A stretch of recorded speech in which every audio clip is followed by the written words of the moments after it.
कहानी की शुरुआत में हम घायल इयन को देखते हैं जो कि एक खाई के किनारे पर खड़ा है। ये सब इसलिए हुआ है क्योंकि मैं कमजोर हूँ, पर कम से कम अब सारी चीजें खत्म हो जाएंगी। इयन किनारे से कूद जाता है। क्या कभी मेरे जीने का कोई मतलब था? मैं अपनी पूरी जिंदगी में कुछ नहीं कर पाया और ऐसी घटिया जिंदगी अब खत्म भी होने को आई है। लोगों ने हमेशा मुझे कूड़े की तरह ट्रीट किया है और मेरी घटिया जिंदगी का अंत एक घटिया जगह पर हो रहा है। इसके बाद हम कुछ समय पहले का सीन देखते हैं जब एक बंदा एक जायंट रैट मॉन्स्टर से लड़ रहा था। तुम्हें कितना टाइम लगने वाला है, लेकिन वो आखिरकार स्पेल को कंप्लीट कर देती है और उसके फायर स्पेल से वो मॉन्स्टर पूरी तरह से जल जाता है। इसके बाद वो बंदा अपने टीम के कचरे वाले को बुलाता है जो कि इयन है। मैंने तुम्हें कितनी बार कहा है यार, मेरा नाम कचरा सेठ नहीं है। लेकिन तभी वो फिसल जाता है और उसके टीममेट्स उसका मजाक उड़ाने लगते हैं। हमें शायद इस पर दया दिखानी चाहिए क्योंकि ये हमारी तरह हाई क्लास का नहीं है ना, ये तो बस लो लेवल का कचरा है। इयन नीचे गिरने के लिए माफी मांगता है और कहता है कि इतना सामान उठाने की वजह से गिर गया। अबे ओ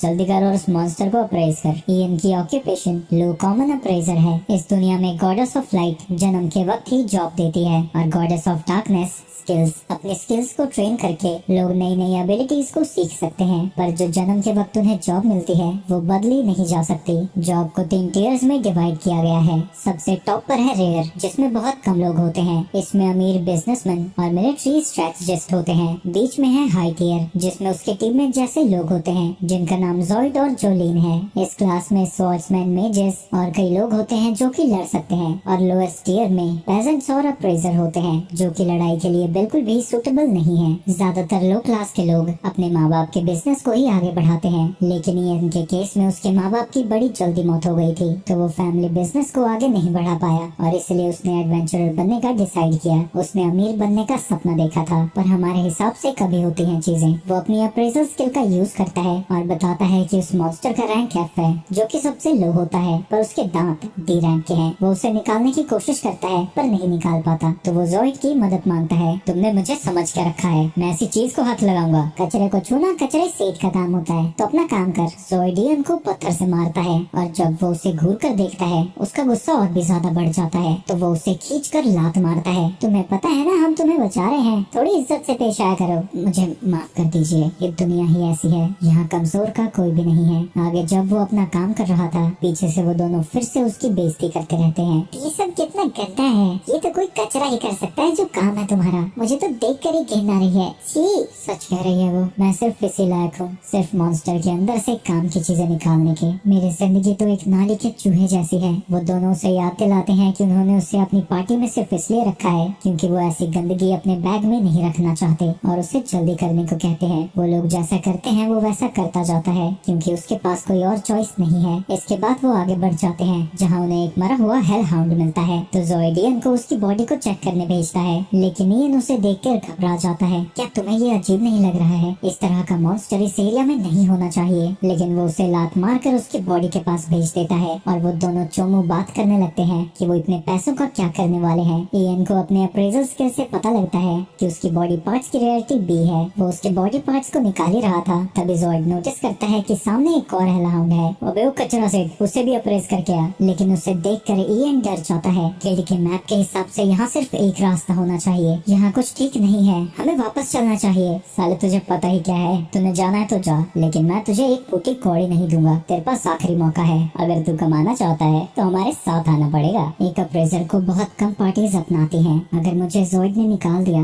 तो मैं पैसे नहीं कमा पाऊंगा। ठीक है, मैं तुम्हारे साथ आऊंगा, प्लीज मुझे अपनी पार्टी से मत निकालो। इसके बाद जब वो सब आगे जाते हैं उन्हें काफी सारी हेलहाउंड्स की बॉडी एक साथ मिलती है, जो देखकर जोलिन और जॉइड खुश हो जाते हैं। लेकिन आइन का डर बढ़ता ही जा रहा था। जॉइड, यहाँ कुछ गड़बड़ है, आखिर इतने सारे हेलहाउंड्स को मारा किसने? चुप कर बे कचरा सेठ, सिर्फ हमारे ऑर्डर्स फॉलो करने हैं तूने, और कुछ नहीं। जॉइड, अपने पीछे देखो। और वो पीछे मुड़कर देखता है कि उनके पीछे दर्जनों हेलहाउंड्स आ रखे हैं। आइन को लगता है कि 2 हेलहाउंड्स के पैक्स में लड़ाई हुई है। हम तो इनमें से एक को भी नहीं हरा सकते, हमें यहाँ से चलना चाहिए। लेकिन यहाँ से भागना भी नामुमकिन लग रहा था। तभी जॉइड को एक घटिया सा प्लान आता है। जोलिन, इसके ऊपर पैरालाइज स्पेल कास्ट करो। ये सुन के वो घबरा जाता है, लेकिन जोलिन भी इसके लिए तैयार हो जाती है। माफ करना, पर मैं अभी मरना नहीं चाहती। वो अपने स्पेल को कास्ट करके उसे पैरालाइज कर देती है। पैरालाइज का इफेक्ट जल्द ही खत्म हो जाएगा। अगर तुम लकी रहे तो इन्हें नोच के खाने से पहले तुम बचकर भाग जाओगे। जॉइड आइन को लात मारता है, ये रहा तुम्हारा खाना, और वो उसे पीछे छोड़कर वहाँ से भाग जाते हैं। वो मदद के लिए चिल्लाता है पर उसकी आवाज तक बाहर नहीं आती। सारे हेलहाउंड्स उसके ऊपर कूद जाते हैं और मिलकर उसे खाने लगते हैं, लेकिन दर्द की वजह से पैरालिसिस कैंसिल हो जाता है और वो उन मॉन्स्टर से लड़ने लगता है। उसके बैग में बहुत सारे एप्पल्स थे जो कि वो हेलहाउंड्स खाने लगते हैं। वो इतने दर्द में भी जल्दी से जल्दी वहाँ से जाने लगता है, लेकिन वो सामने जाकर देखता है कि उन दोनों ने रास्ते को भी ब्लॉक कर दिया था। पर लकीली उसे एक और रास्ता मिल जाता है, पर आगे जाने पर वो एक खाई के सामने खत्म हो जाता है। अगर मैं पीछे गया तो वो हेलहाउंड्स मुझे खा जाएंगे और आगे मेरी गिरकर मौत हो जाएगी।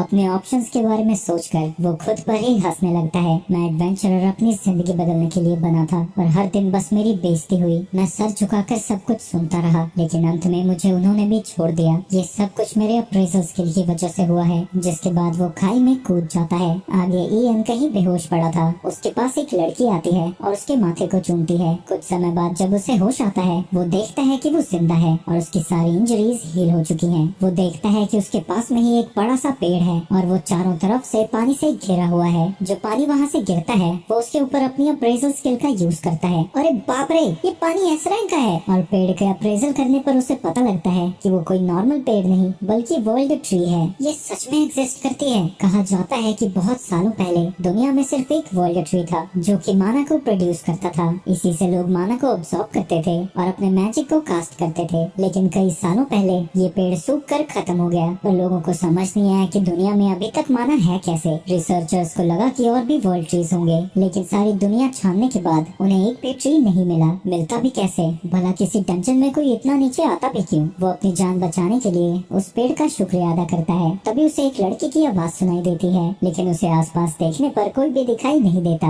लगता है मेरा वहम ही था। अब मैं क्या करूं यार? वो हराम के पिल्ले तो किसी को मदद के लिए बुलाएंगे नहीं, और अगर मैं जल्दी यहाँ से नहीं निकला तो भूख के मारे मर ही जाऊंगा। और वो सामने बड़े से दरवाजे की तरफ जाने लगता है। तभी पीछे से वही लड़की उससे कुछ कहना चाहती है, लेकिन वो कह नहीं पाती। अंदर जाने में मुझे डर लग रहा है। हो सकता है कि यहाँ हेलहाउंड से ज्यादा खतरनाक मॉन्स्टर हो, पर अगर मैं जीना चाहता हूँ तो मुझे जाना ही होगा। लेकिन जैसे जैसे आइन अंदर जाता है उसे एक भी मॉन्स्टर नहीं दिखता। अरे वाह, ये तो सेफ निकला यार, मैं जिंदा बच जाऊंगा। लेकिन अभी तो मुसीबत शुरू होनी थी। अचानक से ही कोई चीज उसका कान काट देती है। उसे बहुत ज्यादा दर्द हो रहा था। वो अपने कान को लेने की कोशिश करता है, लेकिन तभी कोई उसकी उंगलियों को काट देता है। वो अपने अटैकर के ऊपर अप्रेजल का यूज करता है और देखता है कि वो एस रैंक ग्रैमलिन है। वो मॉन्स्टर इंस्टेंटली उसके शरीर पर कई सारे कट्स लगा देता है। मुझे अप्रेजल से उसका रैंक तो पता लग गया, पर इसका मतलब ये नहीं कि मैं उससे लड़ सकता हूँ। वो ग्रैमलिन उसे मारने के लिए आगे बढ़ता है, लेकिन इयन ये देखकर हैरान हो जाता है कि वो एकदम से रुक चुका है और उसे देखकर ऐसा लग रहा है कि वो डर के मारे कांप रहा हो। वो ग्रैमलिन अचानक से ही पिचक जाता है और इयन की ये देखकर फट जाती है कि उसके सामने एक एस रैंक बेयर मॉन्स्टर है। वो बेयर आइन के ऊपर अपने पंजों से हमला करता है, जिससे उसकी एक आंख पूरी तरह से खराब हो जाती है और वो उसे पकड़कर कुचलने की कोशिश करने लगता है। आइन को यकीन हो जाता है कि अब तो वो मर ही गया, लेकिन तभी एक लड़का आता है। वो तो उसने मुझे तुम्हें बचाने को कहा था। इसका कोई उल्टा सीधा मतलब मत निकाल लेना। इसके बाद इयन बेहोश हो जाता है और जब उसे होश आता है वो देखता है कि उसकी आंख भी अब ठीक हो गई है और पहले की तरह उसकी सारी इंजरीज अब हील हो गई हैं। अब इयन को वो लड़की पहली बार दिखती है, जिसकी खूबसूरती को देखकर उसका मुंह ही बंद हो जाता है। ये एल्फ तो बिल्कुल फेरी टेल्स जैसी है। तभी उर्सुला उससे कहती है, मेरी बेटी ने तुम्हारे लिए चाय बनाई है, तुम पी क्यों नहीं रहे? यूरी उसे चाय पीने को कहती है, लेकिन चाय पीने की जगह वो उनसे पूछता है कि वो लोग हैं कौन। मेरी बेटी ने इतनी मेहनत की है, तुमसे चाय नहीं पी जा रही? चाय पीने के बाद आइन कहता है कि ये बहुत अच्छी थी, वो तो इस चुटकी ने जिद करी, नहीं तो मैं किसी इंसान की जान नहीं बचाती। सुन बे गंदी नाली के कीड़े, अपने घुटनों पे और इसका एहसान मान। यूरी, मैं तहे दिल से तुम्हारा शुक्रिया अदा करता हूँ। ये सुन के वो शर्माने लगती है। तभी उर्सुला उसके मुंह पर लात मारती है। तुम्हारी हिम्मत कैसे हुई मेरी बेटी का नाम अपने मुंह से लेने की? नहीं नहीं माता, मुझे अच्छा लगा किसने मेरा नाम लिया। माता, तुम दोनों माँ बेटी हो, हम देखते अलग हैं, पर सच में मैं इसकी माँ हूँ और इस वर्ल्ड ट्री की गार्डियन। इस दुनिया में टोटल 9 वर्ल्ड ट्रीज हैं और हर एक के पास अपना एक गार्डियन होता है। अच्छा,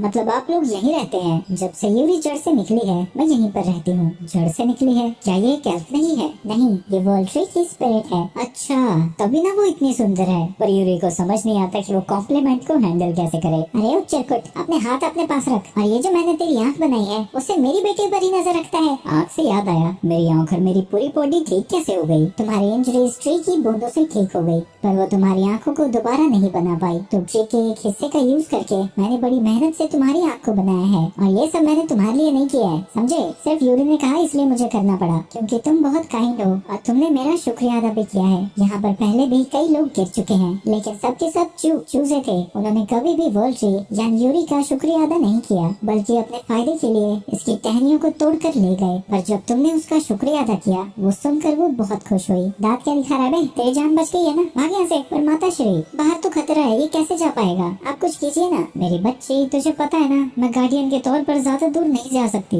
ऊपर से डंजन में टेलीपोर्टेशन मैजिक भी काम नहीं करेगा। लेकिन ये सुन के यूरी रोने लगती है। यार तेरे मोटे मोटे आंसू मुझे पिघला ही देते हैं। तो ठीक है, मैं इस गेंडू जनरेशन को ट्रेन करूंगी और इतना ताकतवर बनाऊंगी कि ये खुद यहाँ से बाहर जा सके। ये सुन के खुशी के मारे यूरी उसे गले लगा लेती है और ट्रेनिंग के नाम पर उर्सुला आइन को सीधा अपने मौत के मुंह में भेजती है और कहती है कि उसे उस ग्रेमलिन से लड़ना होगा। ग्रेमलिन? यहाँ कुछ तो दिख नहीं रहा। अबे ओ झिंगूर, अपनी लेफ्ट आई का यूज कर, उसे मैंने वर्ल्ड ट्री से बनाया है। तुम्हें तो सच में अपने बारे में कुछ नहीं पता। इसके बाद जब आइन फोकस करता है, उसके सामने का अंधेरा पूरी तरह से दूर हो जाता है। तो अभी से तुम्हारी ट्रेनिंग शुरू होती है। तुम्हारा फर्स्ट टास्क है कि तुम इसके सारे अटैक्स को डॉज करोगे। अरे अम्मा, पर मैं करूँगा कैसे? तुम्हारी लेफ्ट आई वर्ल्ड ट्री से बनी है, इसकी अप्रेजल ह्यूमन आई से अलग है। जब आइन अपने लेफ्ट आई से अप्रेज करता है, उसे पहले ही पता लग जाता है कि वो ग्रेमलिन किस तरफ को मूव करेगा। उसमें साफ साफ लिखा है कि ग्रेमलिन अपने वेपन का यूज करके उसके कान को काट देगा। ये तो बड़ा कमाल का है, लेकिन उसकी खुशी बस 2 सेकंड की थी, क्योंकि वो सीधा बस खड़ा रहता है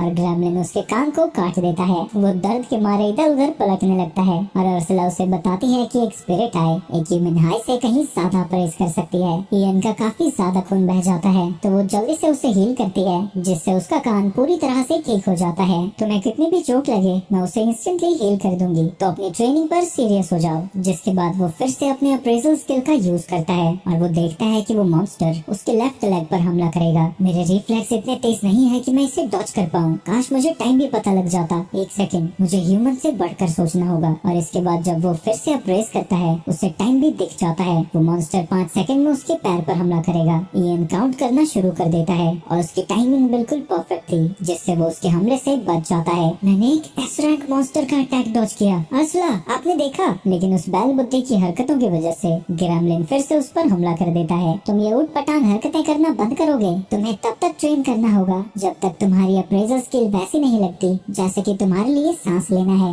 एक बार तुम ऐसा कर लो, तुम्हारी पूरी दुनिया बदल जाएगी। इसके बाद इयन उसके कई सारे अटैक्स को डॉज करता रहता है और हमें पता चलता है कि अब उसकी ट्रेनिंग को शुरू हुए 1 हफ्ता बीत चुका है। वो अब अपनी अप्रेजल स्किल को पहले से बेहतर यूज करने लगा है, लेकिन वो फिर से कुछ ज्यादा ही जल्दी सेलिब्रेट करने लगता है। ए मम्मी, वीक पे मारता है साला।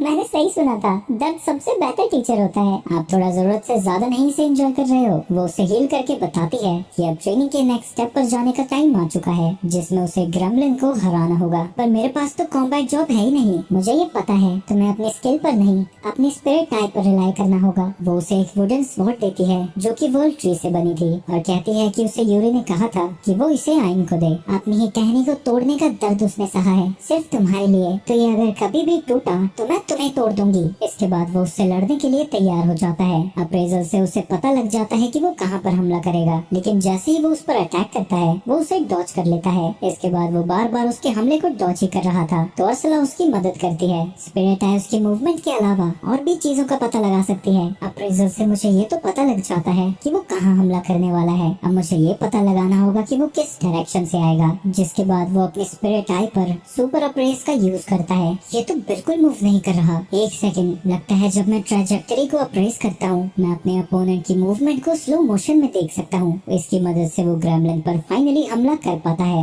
ये क्या हुआ? मैंने इसे एक अटैक से हरा दिया। 1 सेकंड, जब सारी चीजें स्लो मोशन में मूव कर रही थी, मैं नॉर्मल स्पीड में था, यानी नॉर्मल वर्ल्ड में मेरी स्पीड बहुत ज्यादा थी। मैंने पहली बार किसी को हराया है, वो भी एक ऐसे रैंक मॉन्स्टर को। अरे ओ गेंडू जनरेशन, तो बार बार इतनी जल्दी क्यों सेलिब्रेट करने लगता है? ये तो कुछ भी नहीं है। इसके बाद तुम्हें इस एरिया के सारे ग्रेमलिन को हराना होगा। कुछ देर देर बाद इयन उन सभी ग्रेमलिन्स को हरा देता है। अब हम ट्रेनिंग में आगे बढ़ सकते हैं। तुम अपनी अप्रेजल का यूज करके ग्रेमलिन की एबिलिटी को अपनी एबिलिटी बनाओ। है बढ़िया, क्या बोल रही है तू? ऐसा थोड़ी ना होता है। सुन बे झिंगूर, तुझे अपनी अप्रेजल स्किल्स से जो नॉलेज मिलती है, स्पिरिट आई का यूज करके उसे तू अपने एक्सपीरियंस में कन्वर्ट कर सकता है। इयन इस चीज को एक लाश के ऊपर ट्राई करता है, लेकिन इसकी वजह से उसे बहुत ज्यादा दर्द होने लगता है। उसे ऐसा लग रहा था कि हजारों इंफॉर्मेशन एक साथ उसके सर में घुस रही हो। जब सारी इंफॉर्मेशन खत्म होती है, वो बिल्कुल ग्रेमलिन की तरह ही तेज दौड़ रहा था, लेकिन उसके मसल्स अभी इन सब के लिए तैयार नहीं थे, जिसकी वजह से वो नीचे गिर जाता है। तो अर्सला उसे हील करती है, जिसके बाद वो बार बार दौड़ता रहता है और बार बार अर्सला उसे हील करती रहती है, जिसकी वजह से उसकी बॉडी स्पीड को झेल सके। अर्सला, सच बताऊं, मुझे लगता है कि मैं उस बेर को भी हरा सकता हूँ। अबे झिंगूर, ज्यादा उछल मत। पता है ना पिछली बार क्या हुआ था? तुम सच कह रही हो, मैं किसी काम का नहीं हूँ, मुझे तो मर जाना चाहिए था। अरे ओ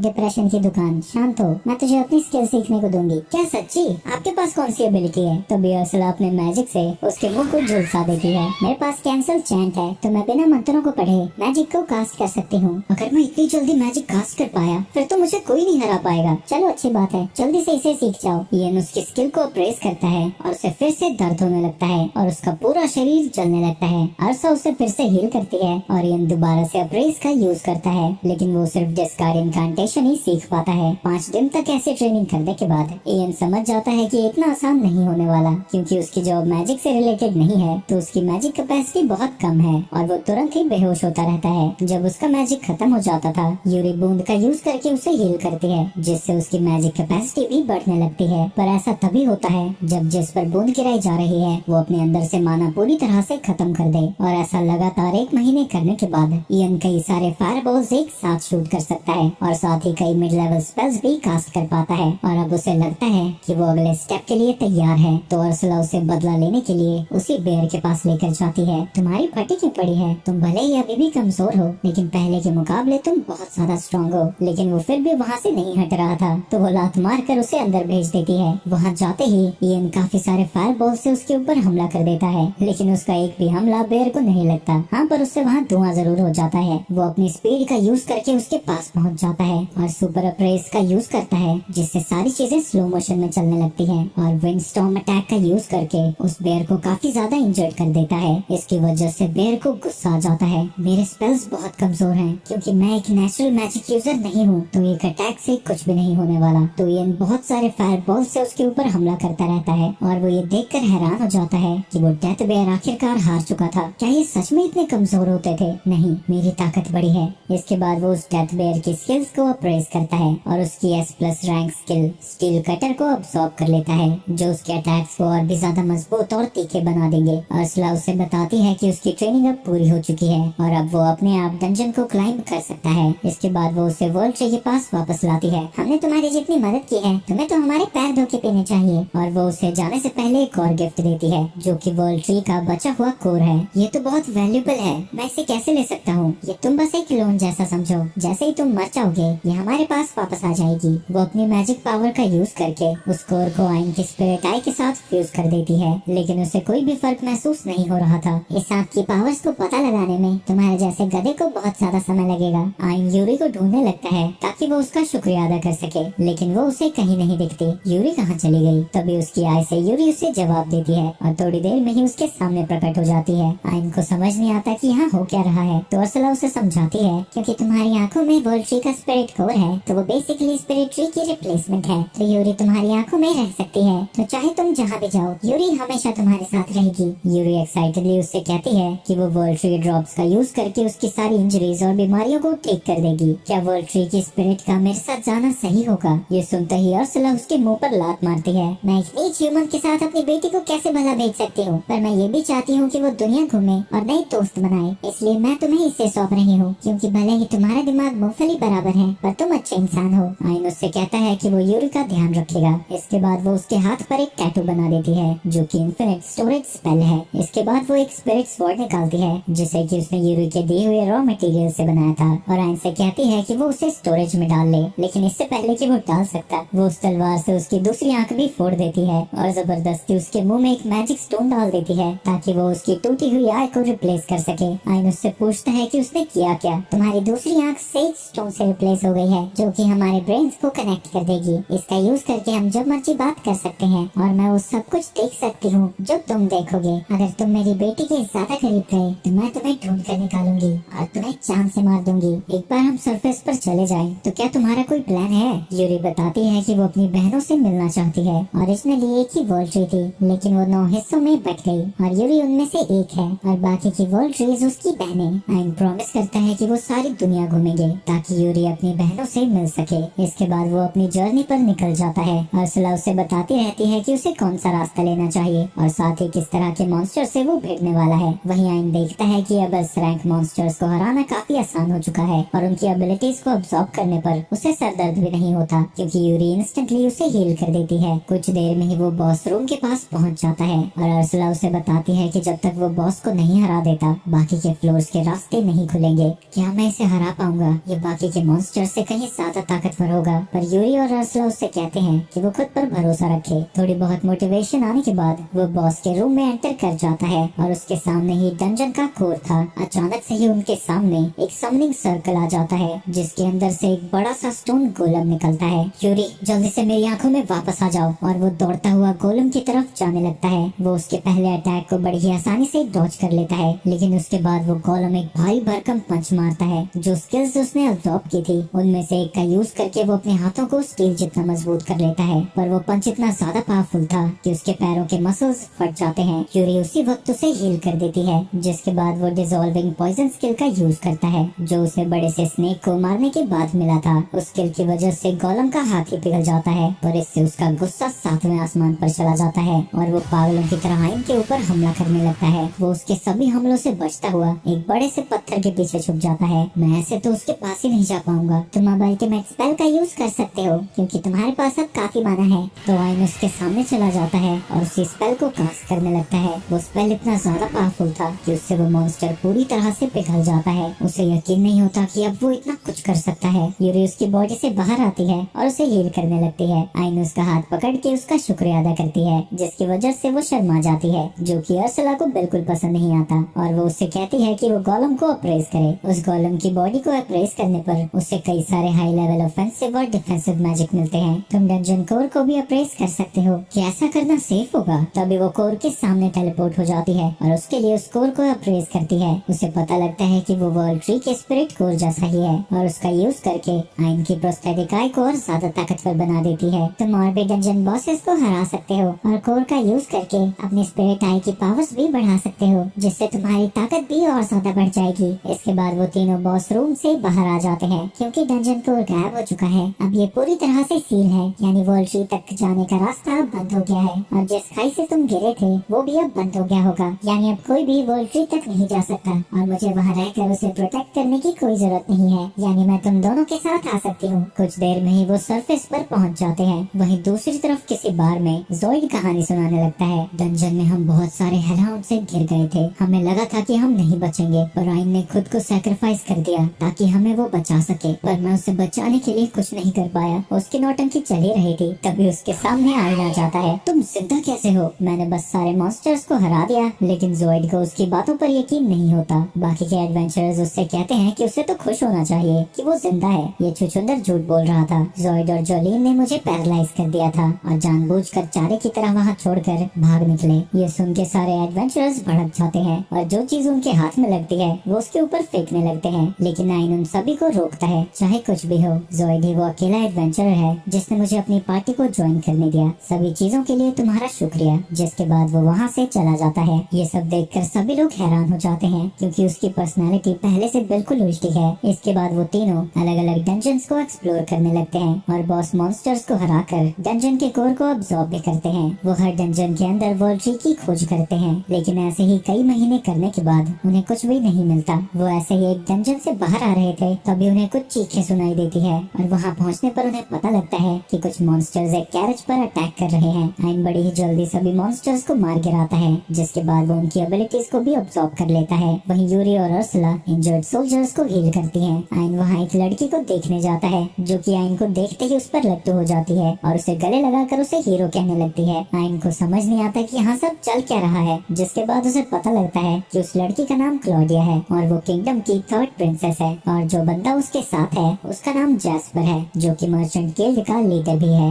उनका शुक्रिया अदा करने के लिए प्रिंसेस उन तीनों को अपने पैलेस पर बुलाती है और शुक्रिया अदा करने के बाद वो फिर से आइन पर झपट्टा मारने वाली थी, लेकिन इस बार यूरी बीच में आ जाती है और चिल्ला के बताती है कि वो आइन की बीवी है। ये क्या हो रहा है? लेकिन अभी बड़ा शौक लगना बाकी था, क्योंकि क्लोरिया कहती है कि वो उसकी दूसरी बीवी बनकर भी खुश है। वो दोनों लड़कियां आइन को लेकर लड़ी रही थी, तभी जैस्पर आइन के पास आता है। तुम्हें मुझसे शादी कर लेनी चाहिए। ये सुन के बेचारा और भी ज्यादा घबरा जाता है। मुझे लड़की की पसंद कर रहे हैं, इसकी एक वजह है। इसके बाद वो उन सभी को अपनी ट्रेजरी की तरफ लेकर जाता है। मुझे वैल्यूएबल जेमस्टोन्स को कलेक्ट करना पसंद है और तुम्हारी लेफ्ट आई एक स्पिरिट कोर है जो कि सारे जेमस्टोन्स में सबसे ज्यादा वैल्यूएबल होती है। इसको ये सब कैसे पता लग गया? तुमने उस कहानी के बारे में सुना है? ओरिजिनल वर्ल्ड ट्री ने अपनी सारी पावर डीमन लॉर्ड को सील करने में लगा दी थी, जिसके बाद वो दुनिया से गायब हो गई। मैं उसके स्पिरिट कोर को ढूंढने के लिए सालों से खोज कर रहा था और अब क्योंकि वो मुझे मिल चुका है, मैं हमेशा के लिए उसे अपने पास रखना चाहता हूँ। आइन उसे मना करना चाहता है क्योंकि उसे तलवारबाजी का कोई शौक नहीं है, पर उर्सुला उससे कहती है कि वो अमीर भी है और उसके पास वर्ल्ड ट्री की इंफॉर्मेशन भी है। तो आइन कहता है कि वो उसके पास आ सकता है, पर शुरू में वो दोनों बस दोस्त रहेंगे। मुझे इसमें कोई दिक्कत नहीं है। मुझे यकीन है कि एक दिन तुम्हें मुझसे प्यार हो ही जाएगा।